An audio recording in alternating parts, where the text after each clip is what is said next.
I never imagined that a phone call could turn my life upside down, but that's exactly what happened. It was a crisp autumn afternoon in Chicago when I saw my phone light up with an unfamiliar number. I almost ignored it, but something told me I should answer. When I did, the voice on the other end was unmistakable.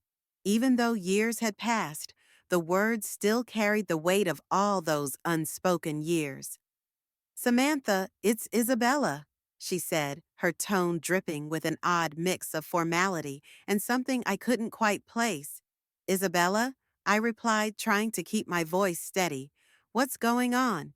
Isabella, my estranged sister, had called to deliver the news that our grandmother had passed away. The news itself was shocking, but the way she spoke, it was clear she had a hidden agenda. "I just wanted to let you know," she said, her voice tinged with a hint of mockery. "I'm sure you're busy with your modest life." I could almost hear her smirking through the phone. Her words stung, but I tried not to let it show. "Thank you for letting me know. I'll make arrangements to come," I said, keeping my voice as neutral as possible. It wasn't just her words that stung. It was the memories they dredged up. Growing up, Isabella was always the golden child. She had our father's favor and a certain charm that seemed to make everything fall into place for her. As for me, I was often left in the shadows. Even though I tried my best to excel, my efforts seemed to be overlooked.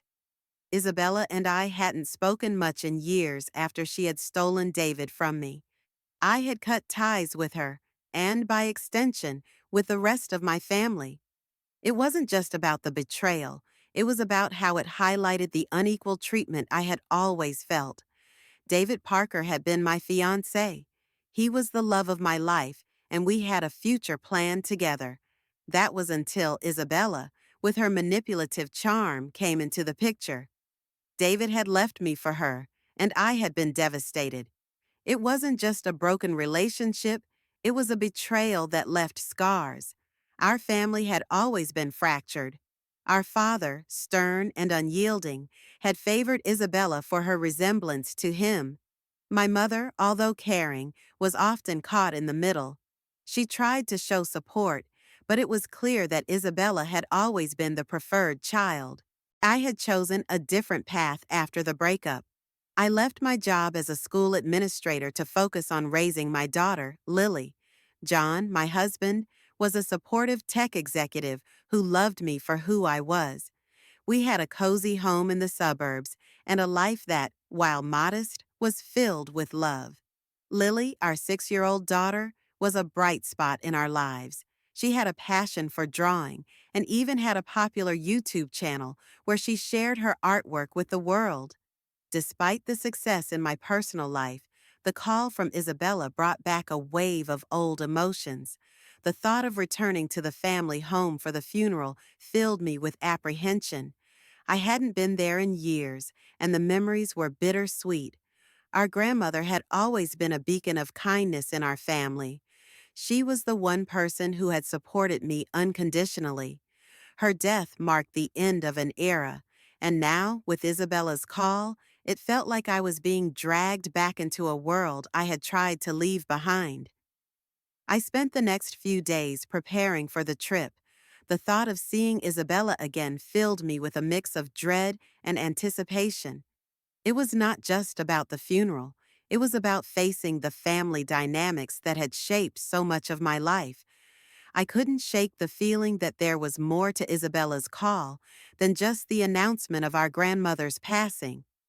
When the day of the funeral arrived, I found myself standing in front of the old family home. The house looked exactly as I remembered it, unchanged, and yet somehow different. It was as if the walls held the echoes of our childhood, the echoes of laughter and fights, of dreams and disappointments. Inside, the atmosphere was heavy with grief and nostalgia. I saw familiar faces, some filled with sorrow, others marked by hidden agendas. I moved through the crowd and caught sight of Isabella, her eyes scanning the room with a practiced indifference.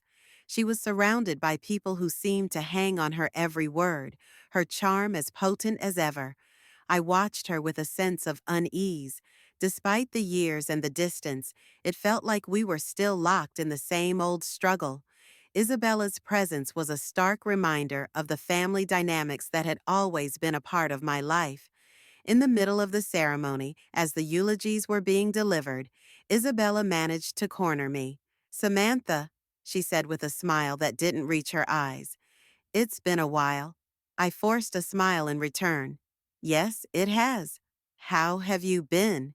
"Oh, you know," she replied, her voice dripping with false sweetness. "Life has been interesting." I could sense the undercurrent in her words, the same old rivalry that had never truly faded. As I looked at her, I realized that this reunion was not just about mourning our grandmother. It was about confronting the past, the betrayals and the choices that had shaped both of our lives. Little did I know that this encounter would set the stage for revelations that would challenge everything I thought I knew about my sister and our family. The days leading up to the funeral were filled with tension and unresolved feelings. I tried to focus on my family, John, Lily, and our daily routines, but it was impossible to ignore the looming reunion with Isabella and the family I had distanced myself from. The familiar yet painful echoes of the past were all too real. On the day of the funeral, the air was thick with grief and unresolved emotions. The family home was filled with relatives and acquaintances, all paying their respects. The house, with its worn charm, seemed to watch over us like an old friend holding secrets. The walls felt heavy with the weight of past arguments, laughter, and hidden truths. As I entered the living room, I felt Isabella's eyes on me. Her presence was as imposing as ever, her polished exterior masking the deep-seated rivalry that had always existed between us. It wasn't long before she approached me again, her smile now more genuine, but still carrying an edge. "I've been meaning to catch up," Isabella said, her voice carrying a note of curiosity. "It's been a while since we've had a chance to talk." I forced a smile, trying to keep my emotions in check. "Yes, it has. How have things been for you?" "Oh, you know," Isabella replied with a wave of her hand. "Busy, but good. I'm sure you've heard from the family about how things have been for me." I nodded, though I wasn't entirely sure what she was referring to. The last I had heard from our parents, Isabella was living a life of luxury in Los Angeles. The stories I had heard seemed to paint a picture of success and perfection, but I knew better than to take them at face value. During the wake, Isabella made a point of flaunting her perceived success. She spoke of her life in Los Angeles, her upscale lifestyle, and her supposed achievements. It was as though she was trying to outshine everyone, to prove that her life was better than mine. I watched her with a mix of curiosity and irritation. I knew that beneath her confident facade lay a tangled web of lies and manipulations. It was hard to ignore how she spoke about David Parker, my former fiancé, and now her ex-husband. Her casual mentions of him, her attempts to show how unaffected she was by their failed marriage, felt like salt in an old wound. David had once been the center of my world. We had been planning a future together until Isabella, with her cunning and charm, had stolen him away. The betrayal had left me heartbroken and disillusioned. Seeing Isabella flaunt her life so casually was a painful reminder of the hurt I had tried to move past. I decided to confront Isabella about the past, hoping to find some closure. As the crowd began to thin out, I pulled her aside into a quiet corner of the house. "Isabella, can we talk?" I asked, trying to keep my tone calm. She looked at me, her eyes narrowing slightly. "Of course. What's on your mind?" "I need to understand why," I said, struggling to keep my voice steady. "Why did you have to take David from me? What was it that made you think you could just take him away?" Isabella's expression shifted from faux cheerfulness to something colder, more calculating. "Samantha," she said, her voice cool. It's not about taking anything. David and I had our own connection. You just didn't see it. You manipulated him, I said, my voice rising with emotion. You knew how much. I loved him.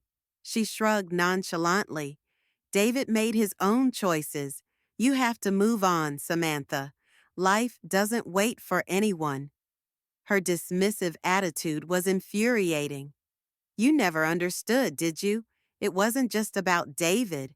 It was about how you always seemed to have everything handed to you while I was left struggling. Isabella's face hardened. Don't blame me for your shortcomings. We all have our battles. Maybe if you had been more assertive, things would have been different. Her words felt like a stab in the dark, hitting all the old wounds that had never fully healed. I wanted to lash out, but I took a deep breath, trying to stay composed. This isn't just about David. It's about our family, the way things have always been stacked against me. Before Isabella could respond, I was interrupted by the arrival of some distant relatives. I had no choice but to step away, the confrontation unresolved. The rest of the evening was a blur of faces and condolences, but my mind was occupied with thoughts of the past and the unresolved issues between Isabella and me. The next day, as the funeral came to a close, I felt a sense of both relief and apprehension. The family dynamics were as tangled as ever, and I knew there was more to uncover. Isabella's perfect life was beginning to crack, and I was determined to see the truth come to light. I left the funeral with a heavy heart, but a renewed sense of purpose. There was more to the story, and I was prepared to face it head on. The confrontation had set the stage for deeper revelations, and I was ready to uncover the full extent of the lies and deceptions that had shaped our lives. The days following the funeral were filled with an unsettling calm. I found myself replaying my confrontation with Isabella over and over, seeking clarity in the chaos. It was clear that the family's underlying issues were far from resolved. My mother's apology, though appreciated, did little to mend the rift that had existed for years. John and Lily were my anchor during this tumultuous time. They sensed my distress, but chose to offer comfort rather than prying into my troubles. Lily, with her innocent curiosity, continued to pour her heart into her YouTube channel, sharing her drawings with the world. Her joy was a bright spot amidst the darkness. It wasn't long before the next chapter of this saga unfolded. Isabella, ever the drama queen, took to social media to mock me subtly. Her posts were veiled in sarcasm, presenting herself as the picture of success, while implying that my life was dull and insignificant. It was frustrating to see her attempt to diminish my happiness in such a public way. That's when Lily's YouTube channel became a weapon in this battle. One evening, after a particularly cruel post from Isabella, Lily and I decided it was time to use her platform for more than just showcasing her drawings. I helped Lily create a video that countered Isabella's lies, focusing on the positive aspects of our life and subtly addressing the falsehoods Isabella was spreading. The video, while innocent on the surface, contained enough pointed references to make it clear that we were aware of Isabella's attempts to undermine us. It quickly gained traction, and soon the comment sections of both Lily's channel and Isabella's posts were flooded with reactions. People began to see Isabella's facade for what it was, an elaborate mask hiding insecurities and deceptions. As the video went viral, Isabella's reputation started to crumble. The social media backlash was swift and harsh. Comments pointed out the discrepancies in her stories and questioned her integrity. The spotlight she had so carefully crafted was now exposing her vulnerabilities. Meanwhile, Isabella's personal life began to unravel in parallel. David, struggling with the public fallout from our confrontation and the negative attention surrounding his and Isabella's failed marriage, made a significant error at work. It led to his dismissal from his position as a software engineer. The professional and personal pressure became too much for him, and he fell into a deep spiral of self-doubt. Unable to cope with the financial and emotional strain, Isabella made a drastic decision. She filed for divorce, severing the final ties with David. Their son James became a casualty of this turmoil, and due to Isabella's unstable situation, he was placed into a care facility, a stark contrast to the privileged life she had once flaunted. The family dynamics were shifting rapidly. My mother, who had always been more sympathetic to me, approached me with a heartfelt apology for the past. She admitted that her favoritism towards Isabella had been a mistake, and she acknowledged the hurt it had caused. "I'm sorry for everything, everything, Samantha," she said, her eyes filled with regret. "We should have done better by you. I see now how much pain we've caused." I appreciated her words, but the scars of the past were not easily healed. I chose to maintain a distant but cordial relationship, with her focusing on what truly mattered: my family's happiness and well-being. In the midst of these revelations, John and I decided to take a break from the chaos we planned. A joyful outing to an amusement park, a chance for Lily to enjoy herself, and for us to reconnect as a family. It was a reminder of the simple joys and the love we shared. The trip was everything we needed: a day filled with laughter and bonding. It reinforced the strength of our family and highlighted the content life we had built together. It was a much-needed respite from the drama, and it reminded me of the importance of moving forward with love and support.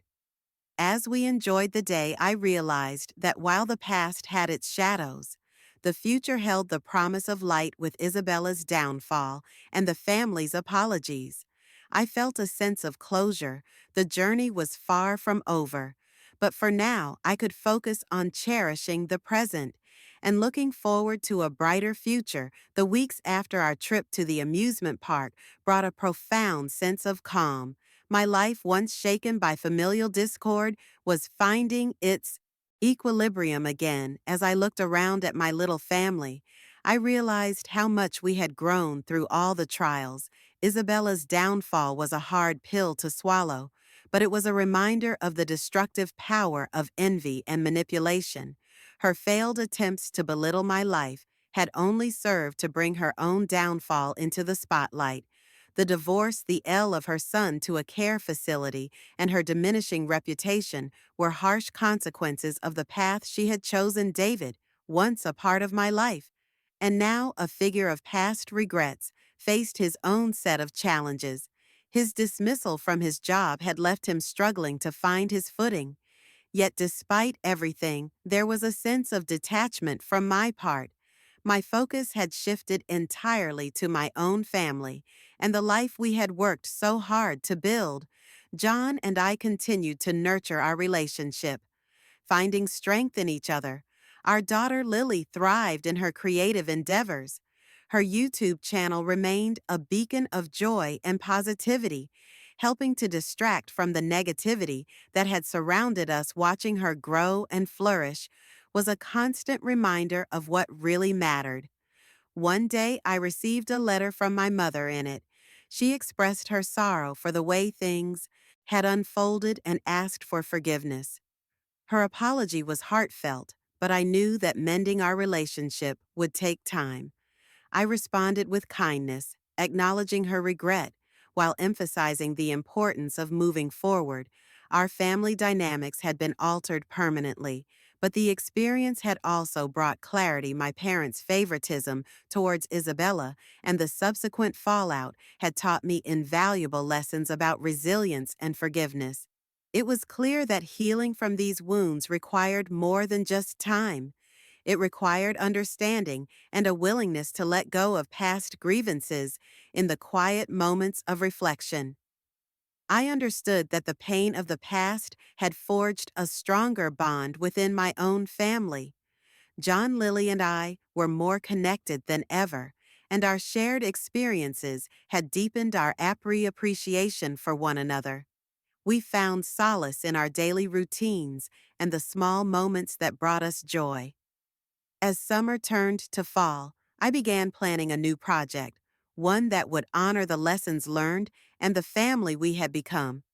I started a community initiative focused on helping families navigate conflicts and build stronger relationships. It was a way to turn my experiences into something positive, offering support and guidance to others who might be facing similar challenges. Looking back, I saw how far we had come from those turbulent days. The confrontation at our grandmother's funeral, the subsequent revelations, and the social media battles had all led to a profound transformation. Isabella's story was a cautionary tale, but it was also a testament to the strength of my own resolve and the importance of moving forward with love. As I closed the final chapter of the story, I felt a sense of closure. The journey had been arduous, but it had also been enlightening. The road ahead was filled with promise, and I was ready to embrace it with an open heart. In the end, it was the love of my family and the lessons learned that had guided me through with John. By my side, Lily's laughter, brightening our days, and the community project taking shape. I knew that the future was ours to shape, and as I looked forward, I carried with me the certainty that no matter what challenges lay ahead, our family's strength and unity would guide us through.